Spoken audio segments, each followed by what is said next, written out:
नमस्कार दोस्तों, आज मैं आपको एक कहानी सुनाऊंगी। मैं उम्मीद करती हूँ कहानी आपको अच्छी लगेगी। अगर कहानी आपको पसंद आए तो प्लीज़ मेरे चैनल को लाइक और सब्सक्राइब ज़रूर कर दीजिएगा, जिससे कि मैं आगे भी आपके लिए ऐसी कहानियाँ लेकर आती रहूँ। तो चलिए मैं कहानी शुरू करती हूँ। एक बहुत पहुँचे हुए संत थे।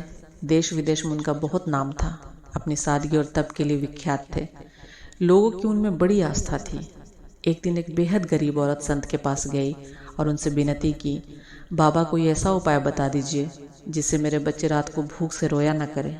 मैं बहुत गरीब हूँ, उन्हें पेट भर खाना भी नहीं खिला सकती। बाबा पहले तो महिला की बात को सुनकर बहुत गंभीर सोच में पड़ गए। उसके बाद उन्होंने बहुत सोच विचार कर उस गरीब महिला को एक कागज पर कुछ लिख कर दिया और उससे कहा कि इसे अपने घर के बक्से में संभाल कर रख देना।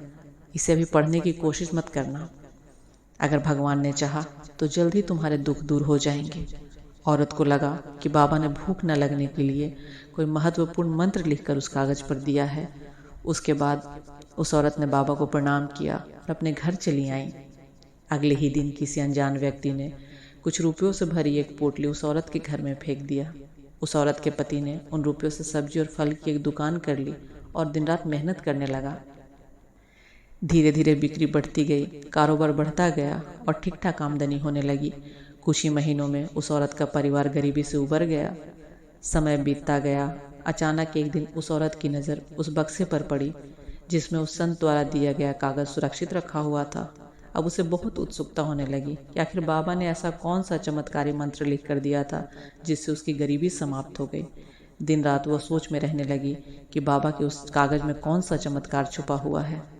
अंत में उत्सुकता की चरम उत्कर्ष पर पहुंचकर जब उस औरत का खुद पर नियंत्रण ना रहा तो उसने उस बक्से को खोलकर उस कागज को पढ़ना शुरू कर दिया, जिस पर लिखा था, बेटी मुझे विश्वास है कि एक दिन तुम्हारे दिन फिरेंगे और तुम खुशहाल हो जाओगी। लेकिन जब कभी भी तुम्हारे पास तुम्हारी ज़रूरत से ज़्यादा रुपए हो जाएं तो तुम उन्हें किसी बक्से में छुपा कर रखने के बजाय कुछ ऐसे ज़रूरतमंद लोगों के घरों में फेंक देना जहाँ रात को भूख से रोने बिलखने की आवाज़ें आती हैं।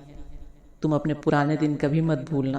औरत को समझते देर न लगी कि वो रुपयों की पोटली बाबा के ही किसी भक्त ने उनके घर में फेंका होगा, जिससे कि उसकी गरीबी दूर हो गई। उसकी आंखों से अश्रुधारा बहने लगी। इस कहानी का तात्पर्य यही है कि अगर हमारे पास ज़रूरत से ज़्यादा कोई चीज़ हो तो ज़रूर हमें लोगों में बांटना चाहिए, उनकी मदद करनी चाहिए, जिससे कि दूसरों की भी ज़िंदगी आसान हो जाए। अगर आपको मेरी कहानी पसंद आए तो प्लीज़ मेरे चैनल को सब्सक्राइब कर लीजिएगा। Thank you so much.